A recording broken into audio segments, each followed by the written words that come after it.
요새는 전세금도 DSR에 포함된다는 말이 되게 많습니다. DSR이 뭡니까? 소득을 기반으로 해서 이제 대출을 받는 거죠. 결국 이제 대출 축소 사회가 시작됐다라고 보면 맞습니다. 우리의 가계부채는요, GDP 대비 100%를 넘어섰다고 하죠. 일본이 잃어버린 30년에 시작할 때 버블 붕괴가 터질 때 시점보다 한국의 상황이 지금 더 안 좋다라고 얘기합니다. 매우 우려스럽다라고 얘기하죠. 이런 상황 속에 우리가 살아가고 있는데 자꾸 잊어버립니다. 부채가 꽤 무서운 일이다라는 걸, 부채가 우리의 인생을 무자비하게 집어삼킬 수 있다라는 걸 잘 못 느끼며 삽니다. 왜겠습니까? 왜 이런 마음들이 여전히 남아있는 걸까요? 우리는 어떻게 해야 되는 걸까요? 좀 냉정함을 가지고 살아가야 됩니다. 우리의 인생이, 우리의 삶이 더 험악해질 수 있다는 걸 못 느끼는 사람들이 많습니다. 참으로 어처구니가 없는 게요, 전세금도 대출로 채우고, 집 살 때도 대출하고, 주식 투자할 때도 빚내서 하고, 여행도 빚내서 하고, 가전제품도 빚내서 사고, 뭐 세상 다 부자이고 다 여유로운 것처럼, 다 대단한 것처럼 말하는데 실제로 속내를 들여다보면 전부 다 빚입니다. 이게 뭐지? 뭔가 좀 잘못돼도 한참 잘못된 거 아닌가 라는 생각이 들 정도이죠. 그리고 이제 그러한 엄청난 거품들이 이제 꺼질 수밖에 없는 시기까지 이제 온 것 같습니다. 우리가 흔히 알고 있는 부동산 시장요, 너무 사악하죠. 뭐 지역에 25평 아파트가 40억을 넘어섰다 라고 이야기하고, 30평대가 80억이다, 100억을 넘어선다 라고 얘기하는데, 그런 이야기는 사실은 보통 사람들하고는 1도 관련이 없는 이야기입니다.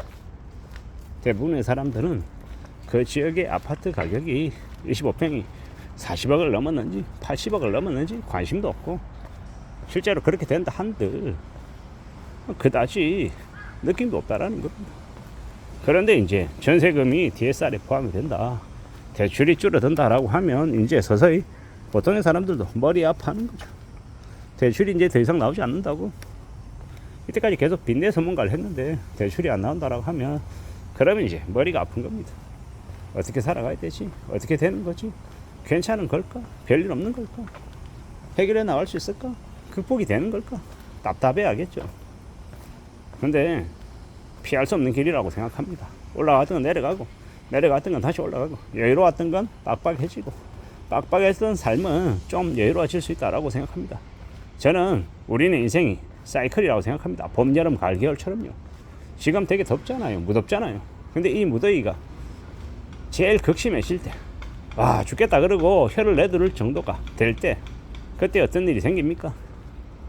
더위가 한풀 꺾이고 또 시원한 바람이 불어올 때가 있더라는 겁니다. 이런 걸 우리는 생각하며 살아가야 될 것 같습니다. 우리가 살아간 인생, 우리의 삶 속에서 우리는 인내하고 기다리고 끈기를 내보이면서 살아가는 게 좋겠다라고 말합니다. 왜냐? 어느 시점이 지나면 상황이 바뀌기 때문입니다. 변환점을, 변곡점을 맞이하기 때문입니다. 그래서 기다려보자, 좀 지켜보자 라고 말하는 겁니다. 우리가 생각하는 것들과 우리의 인생이 다르게 흘러가는 경우가 많죠. 내 바람, 내 기대와 전혀 엉뚱한 방향으로 흘러가는 경우가 많습니다. 그럴 때 우리는 어떻게 해야 되겠습니까? 일단 받아들이고 적응하고 수용한다라는 마음이 더욱더 필요한 것 같습니다. 물론 말처럼 쉽진 않죠. 어려울 수 있습니다. 내 생각대로 안 되는데 화가 나기도 하고, 서운하기도 하고, 답답하기도 하고, 힘들기도 하고, 머리도 아프고, 우왕좌왕하게 되고, 실망도 나고, 좀 별로죠. 근데 그러는 중에도, 그러면서도 또 우리는 살아갈 길을 모색해야 된다라고 봅니다. 좀 기다려 봐야 되고, 좀 더 두고 보자 라고 이야기하고 싶은 거죠. 여기저기 둘러보면 엄청나게 많은 가게들이 있습니다. 그리고 그 가게들을 보면서 드는 생각이, 이 많은 가게들이 과연 돈은 버는 걸까? 못 버는 건 아닐까? 라는 생각이 들기도 하고, 전세금도 빚, 그리고 가게를 내는 데 있어서 보증금도 빚이고, 인테리어 한 것도 빚이고, 다 빚으로 뭔가를 하는 사람들이 너무도 많던데, 그러다가 그 빚의 무게를 감당 못하면요, 넘어지면요, 어떻게 되는 거지? 라는 생각이 듭니다. 참으로 막막하고 두려움들이 커지는 게 요즘 분위기고 요즘 시대인데 어떻게 살아가야 되는 걸까라는 그런 염려도 커집니다. 누가 뭐라 하든 간에 우리가 우리의 삶을 좀 잘 추스리기 위해서 좀 분발해야 될 것 같은데, 각오를 좀 더 다져야 될 것 같은데, 괜찮을 수 있으려나, 가능하려나, 좀 확신이 안 드는 거죠. 누구든 간에 살아가는 삶이라는 게 다 힘겨울 텐데 어쩌자고 그렇게 빚으로 아무렇지도 않게 지내해 왔을까요? 그리고 또 앞으로 또 그 빚내는 게 계속 유효한가라고 생각해 보면 앞으로 더 이상 이제 빚내는 게 유효하지 않을 것 같습니다. 빚으로 뭔가를 하는 게 더 이상 이제 허락되지 않을 것 같다라는 겁니다.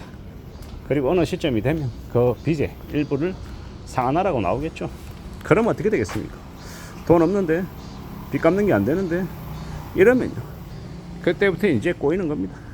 힘들어지는 겁니다.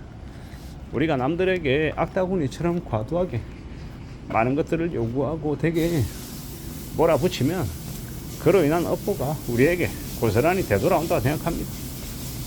남들에게 너무 과하게, 너무 무지막지하게 대하진 않았으면 좋겠다라고 스스로에게 잔소리합니다. 왜냐? 그래야 저희 집 아이들도 복을 받고 살아가지 않겠습니까? 남들에게 악하게 굴고 나쁜 짓 하고 살면 저의 인생이나 저의 가족의 인생이 잘 될 가능성이 있겠나 라는 생각을 하는 거죠. 그보다는 내가 남들에게 좀 더 손해보고 남들을 좀 위해주고 그러려고 애쓰면 그게 도리어 우리의 삶에, 우리의 인생에 보탬이 되지 않겠나라는 겁니다. 좀 더 생각해 보자고요. 좀 더 다져보자고요. 차근차근 차분히 뭔가를 만들어 갔으면 좋겠습니다. 살아가자라고 이야기하고 싶습니다. 전세금도 DSR에 포함된다라는 이야기가 나온다라는 건 더 이상 대출을 과거처럼 용인하지 않겠다라는 것 같습니다. 앞으로 세금도 부족해서 부동산 관련해서 보유세도 과하게 아마 받지 않을까라는 생각이 듭니다. 이왕이면 강남권에 있는, 강남 3구에 있는 비싼 집을 가지고 있는 주인들에게 세금을, 보유세를 기존보다 좀 더 많이 받을 것 같습니다. 뭐 공시지가 60% 돼 있는 걸 뭐 80%로 올린다, 뭐 이런 이야기도 나오더라고요.